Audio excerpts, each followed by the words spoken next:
How's it going, everybody? This is BeatTheBush. I've been living in this home for more than 15 years in the Bay Area, and the current value stands around $1.5 million. It's always been very surprising to me because if I go on Zillow and I look at how much it costs to rent this thing, it's around $4,000 a month. Now, if you were to tell me, hey, you can't live here anymore, I have to go out and rent for $4,000, I don't think I can actually afford it. This is the case for a lot of people who stay in their homes for a really long time. The rent becomes pretty ridiculous and you need a high amount of income in order to even afford it. $4,000 a month every single year is $48,000. That means before tax, you need to earn $64,000 just to rent this place. Usually you want to keep the amount that you spend on rent to be maybe like a third or less. So that means you need to earn at least maybe like $200,000 just to rent this place. I've gotten my burn rate down to an extremely low level, $1,300 a month. So rent here represents about 3 times my burn rate. Just a little side note, it's not exactly $1,300 for my burn rate. I spend stuff on gadgets, non-essentials I call it, and also travel. So that comes out to be about $2,000 a month. Still, it's like double what I actually spend every single month. Why is this the case? It's all about Prop 13 in California. We have this really, really special proposition. It was enacted in 1978 before I was born, and I'm actually glad that there's something like that. However, you're only glad that there's Prop 13 if you already own a home. If you don't own a home, you wish it's not there. Because if it's not there, the home prices won't be as inflated. I'm going to try to explain in simple terms on how Prop 13 works. Prop 13 artificially lowers your property taxes. It taxes you based on a base value, not the current value of the property itself. Many states, they would levy, 1%, 1.5% on the current property value. So if your property value goes up, your taxes on it will go up proportionally.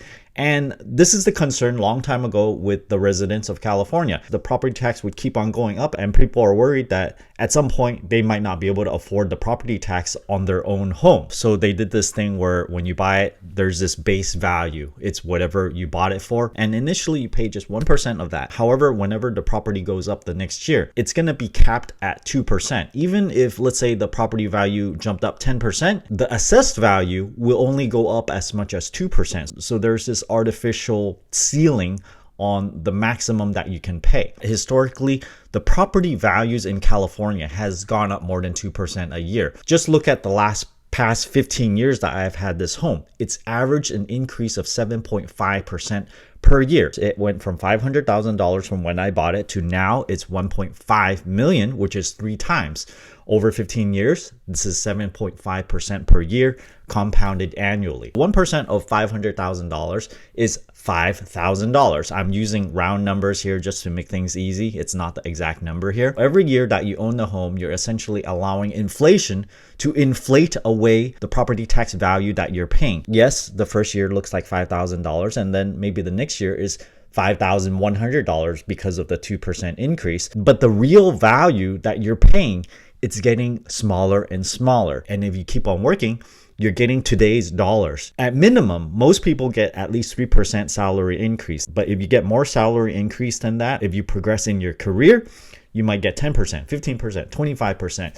As I have done, and that essentially makes your mortgage payment appear to be smaller and smaller, less value that you have to put in order to pay it, as well as with property taxes. So the longer that you hold your property and you stay and live in it, the longer that the compounding effect has to take place. The average amount of years that people actually spend in a home is around 7 years. And I know looking down the street, on my street, I see neighbors move in and out. And, maybe like at least a third or to a half of the people that stays in this street has moved out. There's new neighbors here, but I'm still here. Part of the cost of moving around is realtor fees, which is 6%, right? The seller pays for this. 3% roughly goes to the seller agent, 3% goes to the buyer agent. And if you're selling a $1 million home, this is $60,000. So every single time you move, they're taking away roughly 1 year worth of gain of your home. So if you stay in your home like I did, now you have this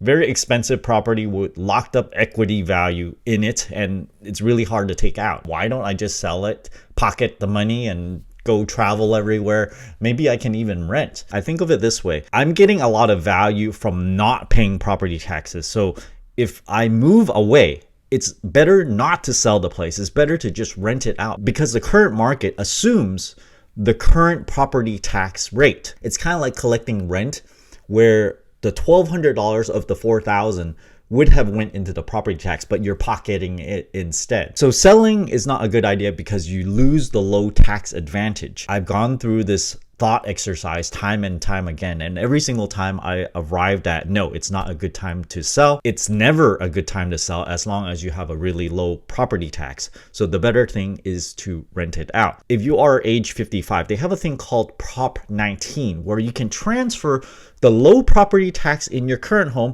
to another county in California, any other one. You can go to San Diego, which is nice and sunny, go to LA, you can go to a coastal city where it's maybe like a beach town or something, and you can buy any property that you want. If it's the same value, then hey, you can transfer your taxes directly. However, you can also buy a property that's a little bit more expensive or a lot more expensive. Let's say I turn 55 and I go to San Diego, buy a home that's a little bit more expensive, $2 million, and this home is $1.5 million.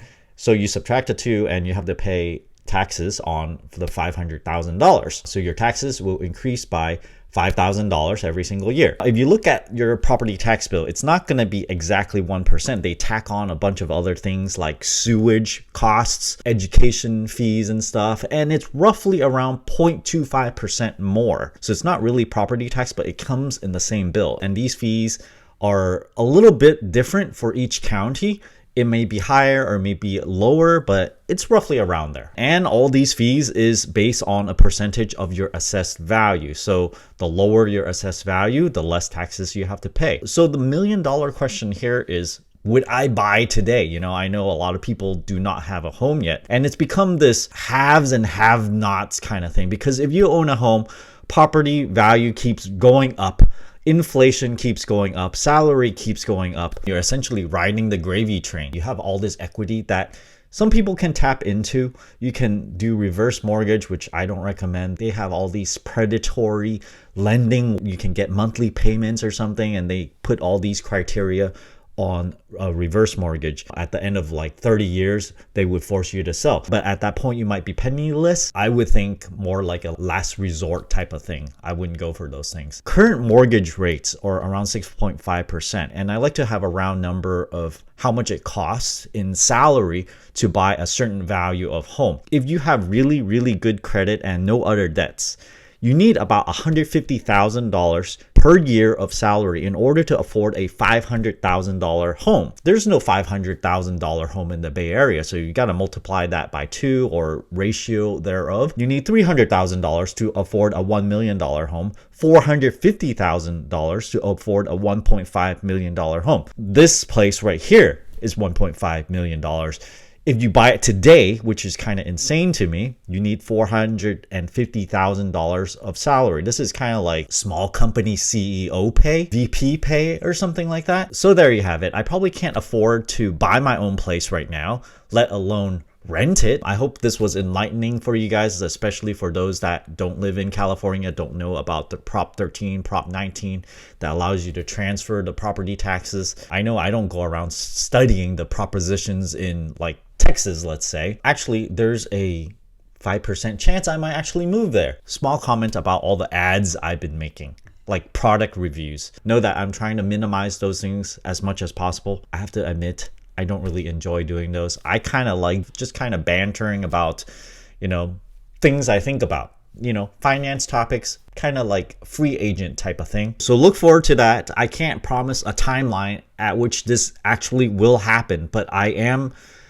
making progress towards there. I would say I am 75% there. Thanks for watching this video. I hope you guys enjoyed it. Don't forget to give me a like and subscribe for more. Thanks for watching.